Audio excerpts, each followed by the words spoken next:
오늘 함께 나눌 말씀은 신명기 17장 14절에서 20절 말씀입니다. 신명기 17장 14절에서 20절입니다. 우리 함께 한 목소리로 읽겠습니다. 내가 내 하나님 여호와께서 내게 주시는 땅에 이르러 그 땅을 차지하고 거주할 때에 만일 우리도 우리 주위의 모든 민족들 같이 우리 위에 왕을 세워야 하겠다는 생각이 나거든 반드시 내 하나님 여호와께서 택하신 자를 내 위에 왕으로 세울 것이며 내 위에 왕을 세우려면 내 형제 중에서 한 사람을 할 것이요 내 형제 아닌 타국인을 내 위에 세우지 말 것이며 그는 병마를 많이 두지 말 것이요 병마를 많이 얻으려고 그 백성을 애굽으로 돌아가게 하지 말 것이니 이는 여호와께서 너희에게 이르시기를 너희가 이후에는 그 길로 다시 돌아가지 말 것이라 하셨음이며 그에게 아내를 많이 두어 그의 마음이 미혹되지 하지 말 것이며 자기를 위하여 은금을 많이 쌓지 말 것이니라. 그가 왕위에 오르거든 이 율법서의 등사본을 레위 사람 제사장 앞에서 책에 기록하여 평생에 자기 옆에 두고 읽어 그의 하나님 여호와 경외하기를 배우며 이 율법의 모든 말과 이 규례를 지켜 행할 것이라. 그리하면 그의 마음이 그의 형제 위에 교만하지 아니하고 이 명령에서 떠나 좌로나 우로나 치우치지 아니하리니 이스라엘 중에서 그와 그 자손이 왕위에 있는 날이 장구하리라. 아멘. 본문은 하나님께서 가나안 입성을 앞둔 이스라엘 백성에게 주신 왕 제도에 대한 말씀입니다. 모세오경에서 왕 제도에 대한 말씀은 이 신명기에만 유일하게 기록되어 있습니다. 이스라엘은 애굽의 종살이에서 자신들을 구출하시고 젖과 꿀이 흐르는 약속의 땅으로 인도하시는 하나님 여호와만을 섬기는 신정 국가입니다. 따라서 본문에서 제시되는 왕 제도는 하나님의 대리 통치자로서 주어지는 규정임을 알 수 있겠지요. 이러한 관점으로 이스라엘의 왕으로서 그 자격과 중요한 강령들이 무엇인지 오늘 함께 살펴보고 하나님이 세우신 왕 제도의 의미를 함께 상고하는 것이 중요합니다.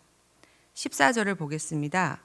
만일 우리도 우리 주위의 모든 민족들 같이 우리 위에 왕을 세워야겠다는 생각이 나거든 이라고 나옵니다. 이 말씀은 모세가 앞으로 이스라엘 백성들이 가나안 땅에 정착하게 되면 주변 모든 민족들과 같이 자기들을 다스릴 왕을 요구할 것을 예측하면서 하는 말씀인데요. 이에 따라 하나님께서 정하신 왕권에 대한 규정들을 알려주는 것입니다. 실제로 사사시대 말기를 배경으로 하는 사무엘상 8장에서 보면은 이스라엘 장로들이 사무엘에게 가서 모든 나라와 같이 우리에게 왕을 세워 우리를 다스리게 하소서라고 왕을 세워달라고 요청하였습니다. 그래서 모세는 가나안에 정착한 이스라엘에 왕정이 도입되기 전에 먼저 하나님을 대신하여 백성들을 다스릴 지도자로서 왕의 자격과 그 왕이 금지해야 될 사항과 그러나 가장 중시해야 될 역할이 무엇인지를 규정해 줌으로써 이방 족속의 왕 제도와 구별되어야 할 점을 오늘 가르쳐 주고 있습니다. 한 나라 왕으로서는 국방이나 외교, 정치, 재판 등 할 일이 참 많습니다. 그러나 하나님이 세우신 왕 제도에서의 가장 중요한 핵심은 군사력, 경제력, 정치 세력 이런 것들을 확보하는 데 치중하는 왕이 아니라 오직 하나님을 신뢰하는 것에 있다는 것을 알 수 있습니다. 그 규정들이 무엇인지 구체적으로 살펴보겠습니다.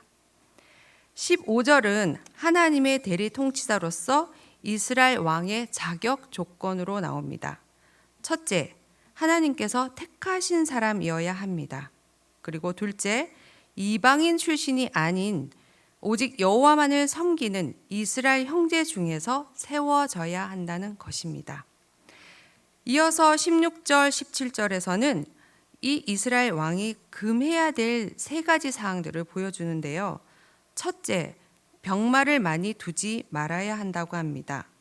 병마는 군마와 병거로 무장된 군대 조직을 말합니다. 많은 병마를 두는 것은 강한 군사력을 갖춘다는 것으로서 그렇게 되면 왕은 하나님보다 군사력을 더 의지하게 되죠. 그것이 위험하다는 것이죠. 게다가 당시의 병마는 애굽이 가장 많이 수출하는 전쟁 물품이었습니다. 그래서 병마를 많이 확보하기 위해서는 애굽과의 관계를 지속해야 했고 이 일로 이스라엘 백성이 다시 애굽으로 돌아가게 될 수도 있는 위험이 있었죠. 그것은 곧 하나님이 베푸신 출애굽의 구원을 그 은혜를 저버리는 결과를 초래할 수도 있었습니다. 그래서 이스라엘 왕에게 많은 병마를 확보하는 것은 금지 사항이었습니다. 두 번째, 하나님은 이스라엘 왕이 아내를 많이 두는 것을 금하셨습니다. 고대 사회의 왕들은 국가의 안정과 번영을 위해서 이웃 나라, 주변 나라의 공주들과 정략 결혼을 많이 하였는데요. 그래서 이스라엘 왕이 이방 족속의 아내를 많이 취하게 된다는 것은 많은 또 이방 종교 우상 숭배자들을 이스라엘로 들이게 되는 것을 뜻하게 됩니다. 대표적인 사례로 열왕기상에서 11장을 보면 솔로몬 왕은 참으로 많은 외국 여인들을 아내로 두었죠.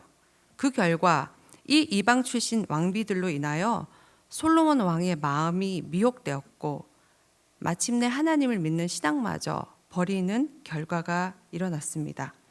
이렇게 왕이 아내를 많이 둔다는 것은 자신과 또 이스라엘 민족을 하나님과 멀어지게 만들기 때문에 하나님은 이를 금하셨습니다. 셋째, 왕은 자기를 위하여 은금을 많이 쌓지 말라고 하십니다. 은금은 재물을 상징합니다.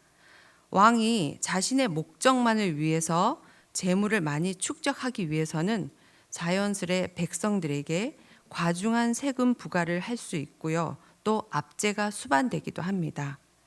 그로 인하여 백성들이 궁핍에 빠질 수 있게 됩니다. 하나님은 그러한 왕의 재물을 축적하는 것을 제한하신 것입니다. 이렇게 많은 병마로 갖추어지는 군사력과 또 여러 아내로 얻어지는 정치 세력과 많은 재물들은 세상 모든 나라의 왕들이 가장 추구하는 것이었지만 이 세 가지는 하나님이 세우시는 왕 제도에서는 금기 조항들이었습니다. 이어 18절에서 20절부터는 하나님이 세우신 왕이 힘써야 할 가장 중요한 역할이 제시되고 있습니다. 하나님의 대리 통치자로서 이스라엘 왕은 하나님을 경외하는 신앙과 여호와의 율법의 모든 규례를 근거로 나라를 다스려야 한다는 것입니다. 이를 위해 이스라엘의 왕이 된 자는 제사장이 보관하고 있는 율법의 사본을 만들어서 그것을 평생 가까이 두고 읽어야 합니다. 특히 이 율법서 등사본을 제사장 앞에 기록하여 자기 옆에 두고 읽고 하나님 경외하기를 배우고 율법을 지켜 행하라는 말씀은 곧 이스라엘의 참된 왕이신 하나님의 대리 통치자로서 왕은 마땅히 하나님의 말씀을 주야로 묵상하고 하나님의 뜻을 바르게 알아야 할 의무가 있음을 알려주는 말씀입니다. 이러한 신명기 왕 제도에서 이 점은 가장 독특한 조항으로서 이스라엘 왕을 열방의 왕들로부터 명확하게 구별시키는 규례입니다. 또 이 명령에서 떠나 좌로나 우로나 치우치지 말라는 경고는 신명기 전체에 걸쳐서 모든 이스라엘 백성들에게 하신 말씀과 같습니다.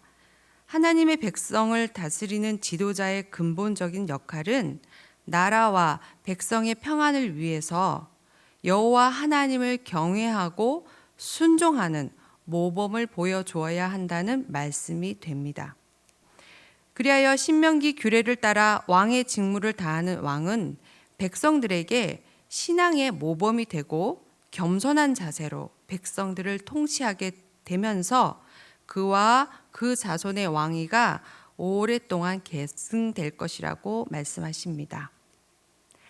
이스라엘은 가나안에 정착하고 400여 년이 흐르고 나서 사사시대에 이르러서 또 사사시대 말기에 모세의 예언대로 백성들의 요구에 의해서 왕정이 시작되었습니다.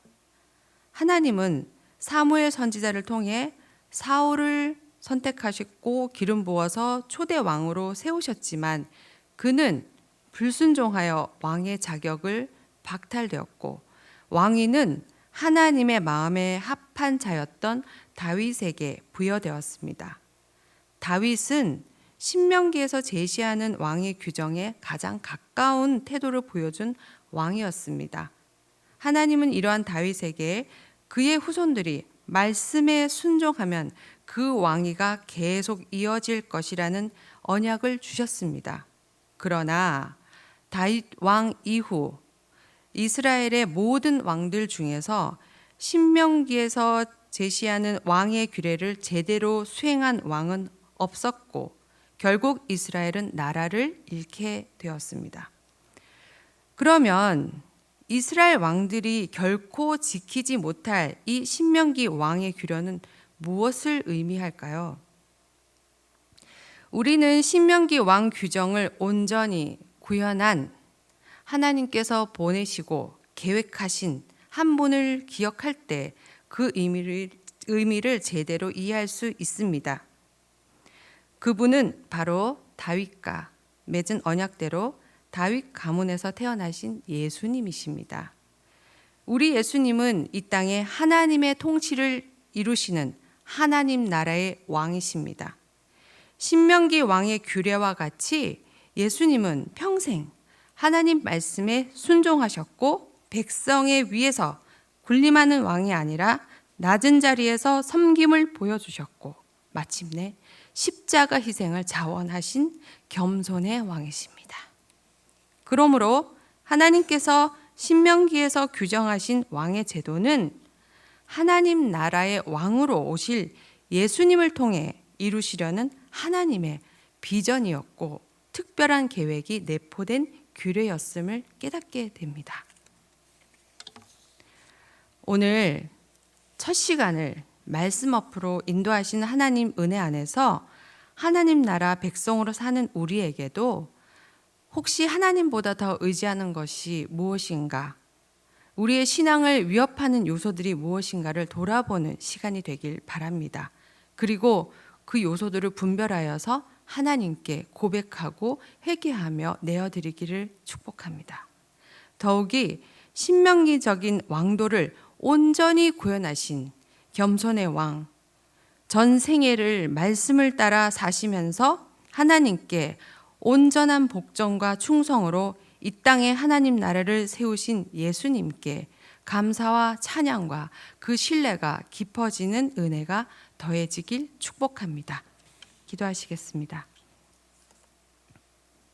거룩하신 하나님 아버지, 우리를 죄의 종에서 자유하게 하시고 하나님 나라 백성으로 살게 하시는 놀라운 계획을 이루시고자 독생자 예수님을 보내주셔서 감사합니다. 우리 사랑하는 지체들 온전한 겸손과 순종의 왕이신 예수님을 더 깊이 만나고 본받아 살게 하는 그 소망이 날마다 커지게 하여 주시옵소서. 이를 위해 말씀을 더욱 가까이 하고 배우는 데 도전하게 하고 또 날마다 묵상하는 삶을 이루게 하여 주시옵소서. 그리하여 주님만을 더욱 의지하는 확신으로 살아가게 하여 주시옵소서.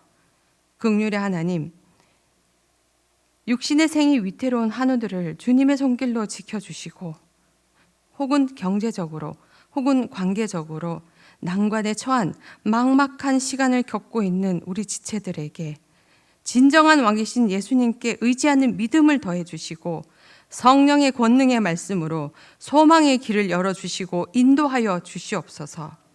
무엇보다 우리 가정마다 맡겨주신 자녀들을 예수님의 사랑으로 양육하게 하시옵고 교회가 함께 협력하여 하나님 나라의 귀한 일꾼으로 자라가게 하여 주시옵소서. 날마다 우리를 영의 양식을 먹여주시고 입혀주시고 인도하시는 우리 주 우리 왕 예수 그리스도의 이름으로 기도합니다. 아멘.